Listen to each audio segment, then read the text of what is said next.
I came home after a 16-hour ER shift where we lost a patient. I knocked quietly. A man opened the door and said, "She's in the shower, Doc." When my fiancée heard my voice from the hall, the shift should have ended at midnight, but nothing ever ended on time anymore. The ER had been short 2 nurses, 1 resident had called in sick, and the waiting room never dipped below standing room only. By the time the trauma pager went quiet, my hands smelled like antiseptic and dried blood no matter how many times I washed them. We lost a patient near the end. Cardiac arrest that arrived late and left earlier. The room went silent in that specific way that only happens when everyone knows there is nothing left to try. I signed the time, spoke to the family with the careful language I had learned to use, and walked out without feeling anything sharp enough to name. 16 hours compresses your thinking. It makes decisions automatic and emotions distant.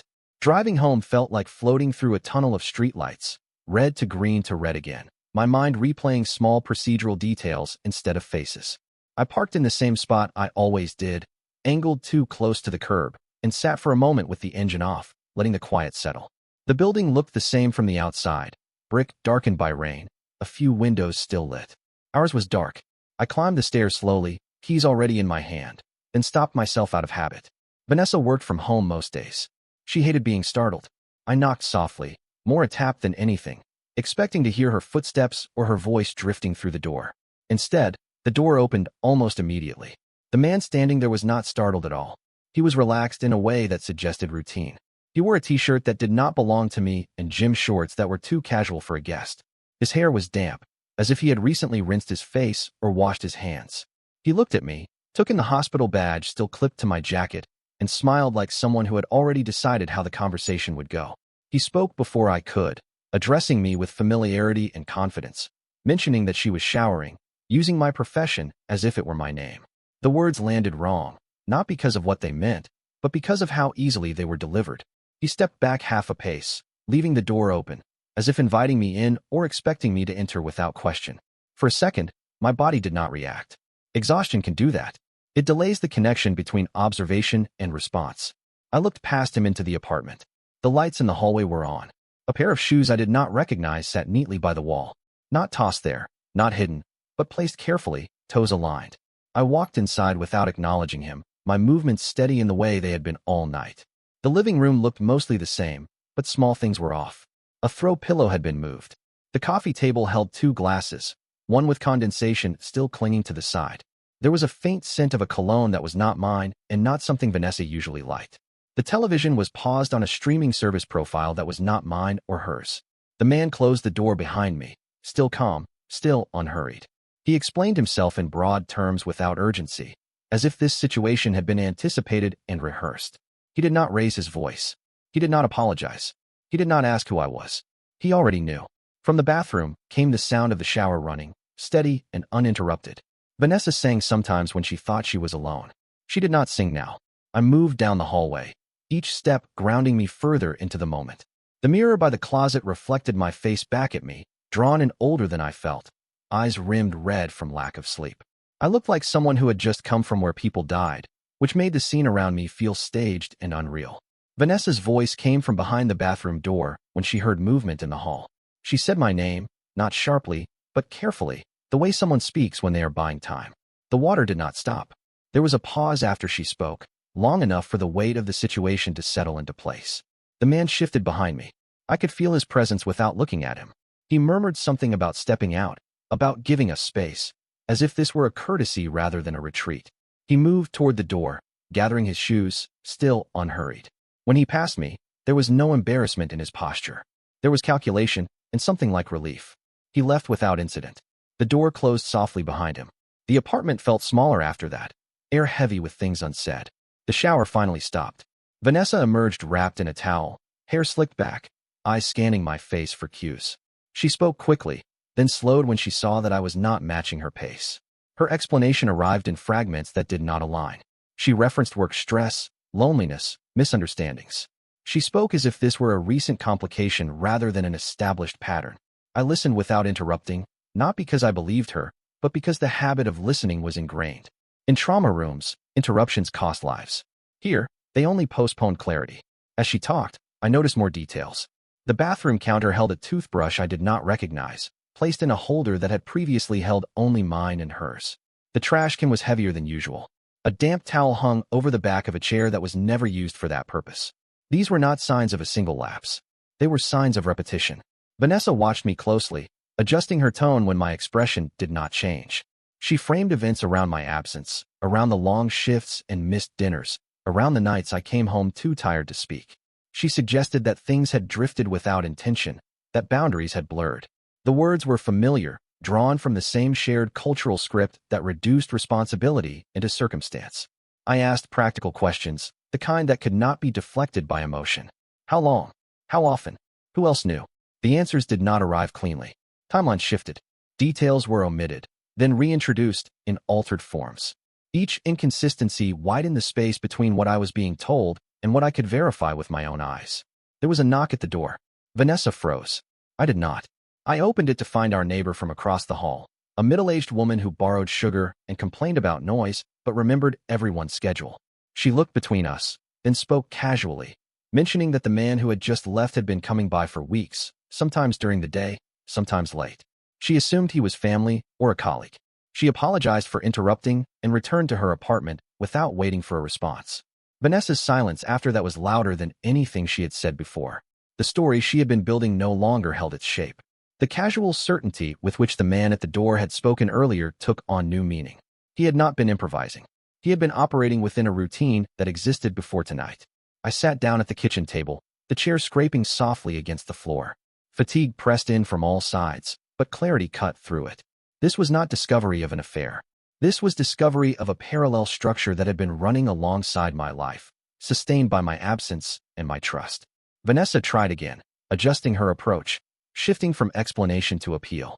She referenced our engagement, future plans, the shared calendar on the fridge that now felt like a prop. She spoke of fixing things, of slowing down, of understanding. None of it addressed the evidence already laid out across the apartment.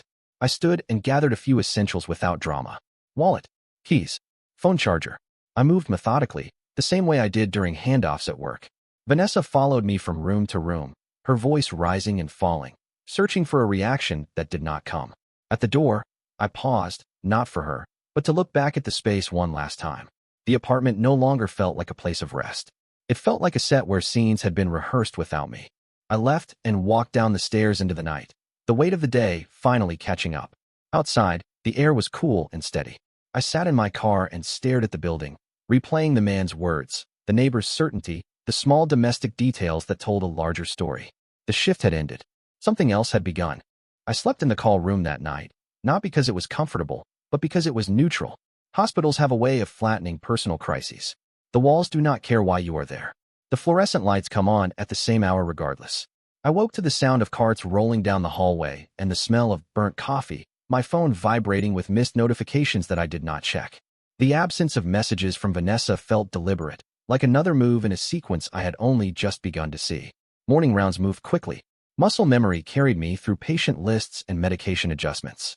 I spoke clearly, made decisions, signed off on consults. No one commented on the dark circles under my eyes because they were common currency in that building.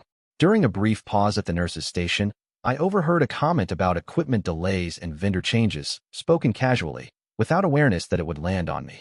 A name surfaced in that conversation, the same last name as the man from the night before.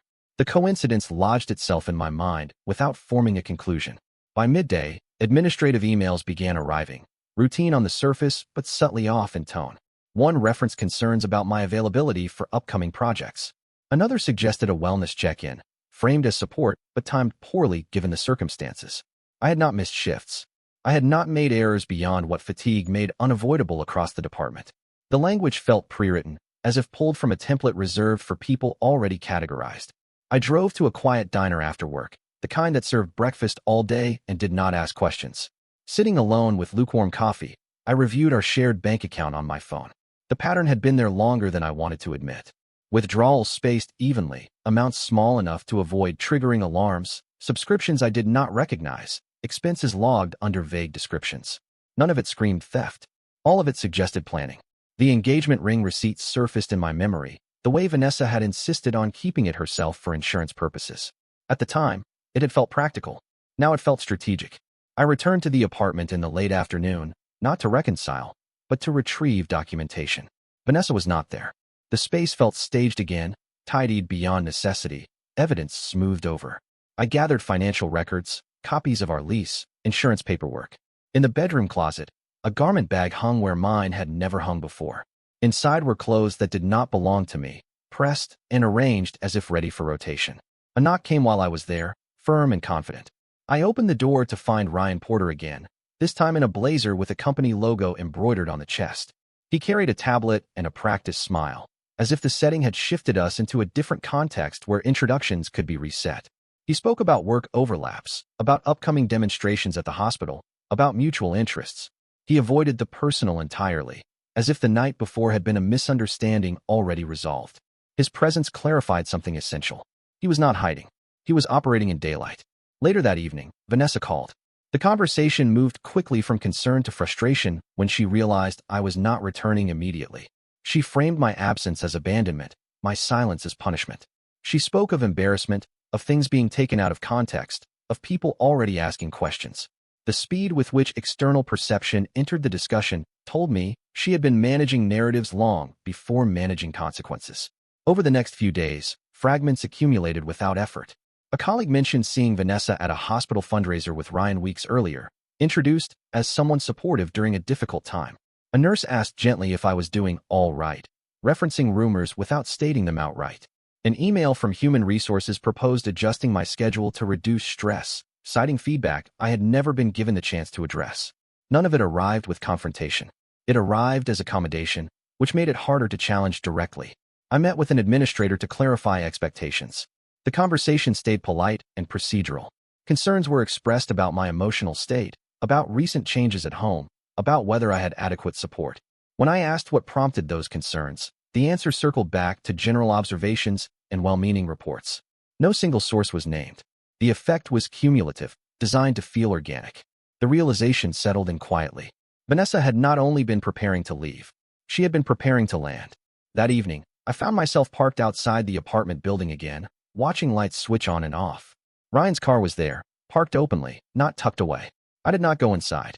I took photographs of the car, not as evidence for a confrontation, but as a marker of reality. I needed to remind myself that what I was seeing was happening. The next escalation came unexpectedly. A billing notice arrived from a private clinic, addressed to Vanessa but charged to our shared account. The services listed were not medical in the conventional sense. They were consultations, coaching sessions framed around transitions, and personal branding. The dates overlapped with my longest shifts, the periods when I had been least available. The language used in those documents mirrored the language now circulating at my workplace. Resilience, boundaries, sustainable performance.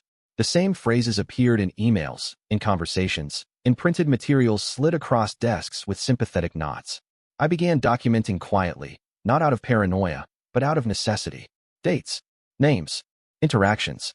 I did not confront Vanessa with this information. Confrontation would have collapsed the structure before it fully revealed itself. When Vanessa finally returned to the apartment while I was there, the atmosphere shifted. She spoke as if we were coexisting rather than engaged. She outlined timelines, proposed living arrangements, referenced legal considerations casually. The relationship had already been reframed in her mind from personal to logistical. Emotion surfaced only when logistics resisted cooperation. Ryan appeared again, this time announced, stepping into the space with familiarity that bordered on ownership. He spoke about supporting Vanessa, about wanting what was best for everyone involved. His presence was meant to normalize the transition, to present it as already agreed upon. I listened, noting how often my absence was cited as justification, how frequently my profession was invoked as an explanation for decisions I had not made. The narrative positioned me as a risk factor, unpredictable and overextended, while positioning them as stability. The part that broke the illusion came from an unexpected angle. A junior resident approached me after a shift, hesitant, mentioning that someone outside the department had been asking questions about my reliability, presenting themselves as concerned about patient safety. The description matched Ryan too closely to ignore. That was the moment the scope became undeniable. This was no longer about a relationship ending badly. It was about influence being applied across systems that assumed good faith. I left the hospital that night with a clear understanding that passivity would be interpreted as confirmation. The tempo of events was accelerating on its own, fed by overlapping agendas that did not require my participation to continue. I drove past the apartment without stopping and headed somewhere anonymous, somewhere quiet enough to think. The man at the door had not been a surprise guest. He had been a signal, and I had finally learned how to read it. The pressure did not arrive as an explosion. It arrived as alignment. Separate forces that had been drifting finally found the same direction, and once that happened, everything moved faster. The first formal notice reached me midweek. It was framed as routine, an invitation to discuss performance and well-being. The language was neutral, the tone supportive, the timing surgical. It referenced observations rather than incidents, patterns rather than events. I read it twice, then once more for what it did not say. There were no specifics because specifics could be challenged. There was only implication, designed to place me on the defensive without presenting an accusation. I requested documentation. The reply thanked me for my engagement and reiterated concern. Nothing was attached. At work, interactions shifted by degrees. Conversations ended when I approached. Decisions I had historically been looped into were finalized elsewhere. None of it was hostile. Hostility would have been easier. This was distance dressed up as care. Outside the hospital, Vanessa accelerated. She sent messages outlining timelines for separating finances and adjusting the lease, written as if they were mutual decisions already made. She referenced advice she had received, professionals she had consulted. When I asked who, she deflected, suggesting that names were unnecessary at this stage. The implication was clear. She was building authority around herself. Ryan's role clarified further when a vendor meeting was added to my calendar without my input. His company logo sat at the top of the agenda. The meeting concerned equipment I had helped evaluate months earlier. During the session, he spoke with confidence about workflow optimization and clinician burnout, framing his product as a solution. He referenced anecdotal concerns about decision fatigue in emergency settings, phrased as industry knowledge rather than personal critique. I watched colleagues nod along, not because they doubted me, but because the presentation was polished and familiar. He was not attacking me. He was shaping context. Afterward, an administrator thanked him for his insight and asked if he would be available to consult further. The invitation extended beyond equipment. It extended into policy. That night, I reviewed my notes. Dates aligned too cleanly to ignore. Vanessa's coaching sessions preceded changes in her language. Ryan's increased presence at the hospital preceded shifts in perception about my availability. The wellness narrative had been seeded externally, then allowed to grow internally where no one wanted to be seen as dismissive of mental health. The next escalation came through finance. Our shared account was frozen pending review. The notice cited irregular activity and conflicting authorizations. Vanessa claimed surprise, then irritation, then concern. She suggested that my stress might have led to errors. She proposed appointing a temporary manager for household finances. The suggestion was framed as help. I declined and contacted the bank directly. The representative confirmed that the freeze had been requested by one party citing risk. The documentation included language about instability and impaired judgment. It had been submitted calmly, professionally, with attachments that mirrored the phrasing now appearing at work. I did not argue. I asked for copies. The contents were thorough. Screenshots of messages taken out of sequence. Notes from consultations emphasizing the need for safeguards. A narrative that transformed absence into neglect and fatigue into danger. There were no outright falsehoods. There was framing. Vanessa arrived at the apartment later that evening with Ryan in tow. They spoke together, not over each other, presenting a united front. The atmosphere was managerial rather than emotional. They outlined a plan to minimize disruption, to protect assets, to ensure continuity. Ryan positioned himself as support, not replacement, though his proximity contradicted the claim. They expected resistance. What they received was documentation. I laid out timelines without commentary. Dates of coaching sessions. Dates of vendor meetings. Dates of administrative emails. I placed them side by side, not accusing, simply aligning. The effect was immediate. Vanessa's composure tightened. Ryan's posture shifted, attention sharpening in a way that suggested calculation rather than surprise. Vanessa pivoted to accusation, suggesting that my fixation proved her concerns. Ryan suggested mediation. Neither addressed the overlaps directly. The fault line widened the next day at the hospital. An internal review was announced regarding external influence on departmental decisions. The catalyst was unrelated on the surface, a procurement irregularity flagged by compliance. Ryan's name surfaced in that context, not as wrongdoing, but as an overlap requiring clarification. He reacted quickly. Meetings were postponed. His availability decreased. Emails that had once been prompt now arrived delayed and cautious. The confidence he had carried began to fracture under scrutiny. Vanessa reacted differently. She escalated emotionally, contacting my supervisor directly under the guise of concern. The call backfired. The supervisor documented it. noting the unusual nature of a partner inserting herself into internal matters. The note joined a growing file. The junior resident approached me again, this time with confirmation that questions about me had been asked using language that implied imminent risk. The source had been identified as external. The effect was no longer subtle. It was inappropriate. Compliance moved faster after that. Not because of me, but because systems protect themselves when boundaries blur. Ryan's consulting access was reviewed. His informal presence was curtailed. The hospital did not accuse him. It limited him. Vanessa sensed the shift and attempted to reposition herself. She suggested pausing the separation, reframing recent actions as precautionary rather than preparatory. She emphasized shared history. She referenced the ring again, the future again. The words arrived too late. Another consequence landed quietly. The coaching clinic that had billed our account sent an amended invoice, citing a request to adjust descriptions. The original language had been too explicit. The correction was clumsy, creating a paper trail where none had existed before. By the end of the week, the narratives Vanessa had built began colliding with each other. The image of a concerned partner conflicted with documented attempts to manage finances unilaterally. The portrayal of Ryan as peripheral conflicted with his documented involvement across domains. None of this required me to act aggressively. The systems did what systems do when inconsistencies appear. They slowed, then they examined. The final escalation of the part came from an unexpected source. The neighbor from across the hall submitted a statement to building management regarding frequent overnight guests and noise complaints tied to a single unit.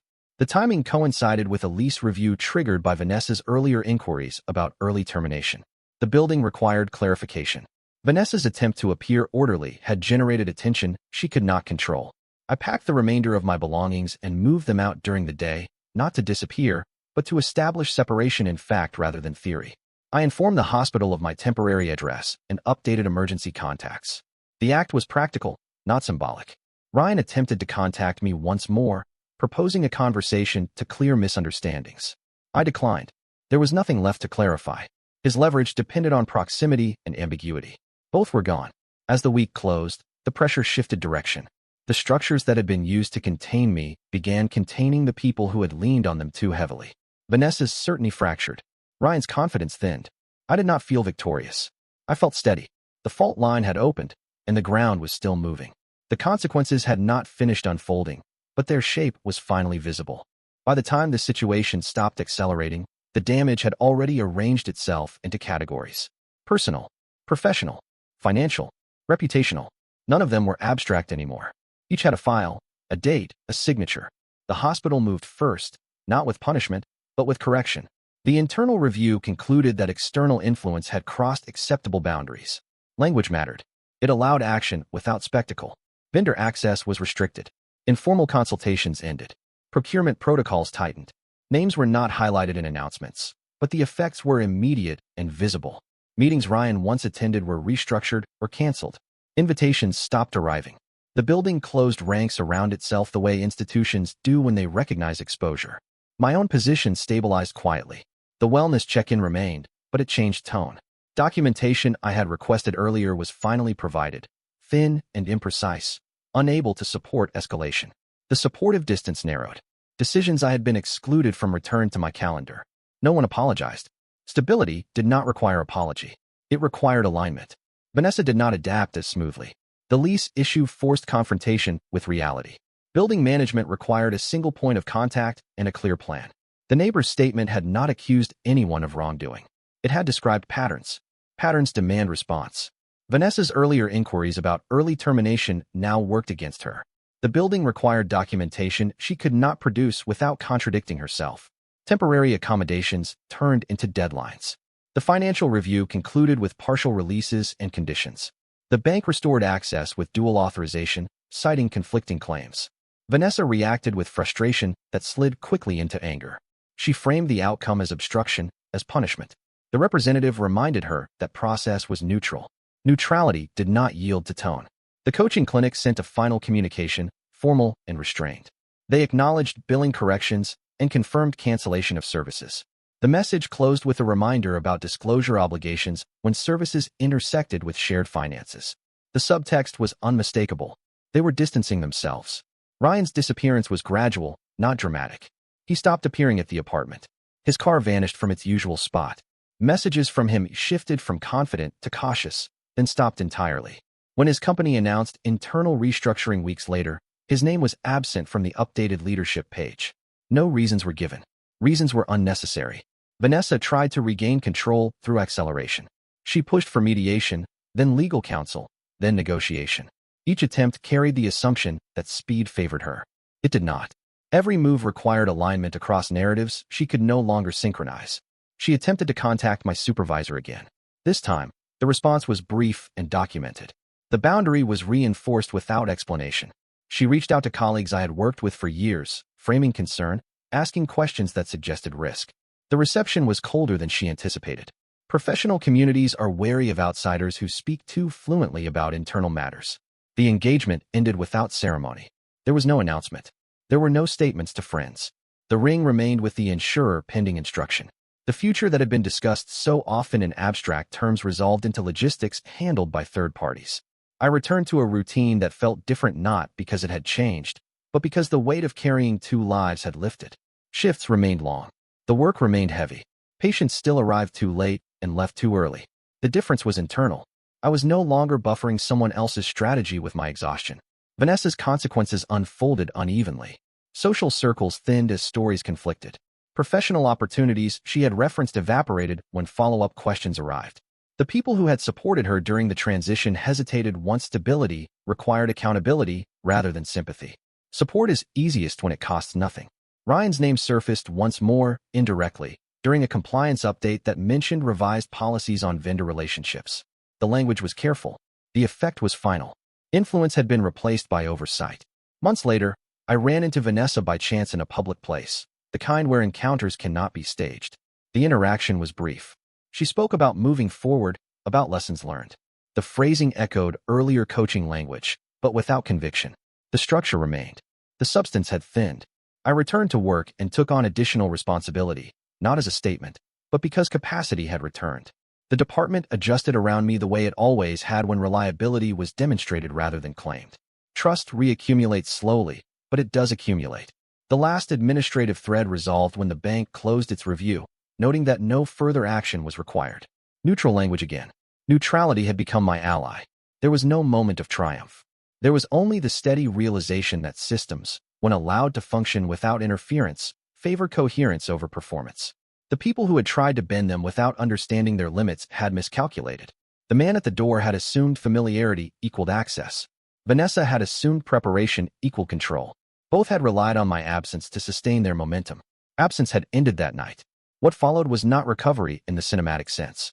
It was recalibration. The work continued. The noise quieted. The parallel structure collapsed under its own contradictions. And the life I inhabited, singular again, held its shape.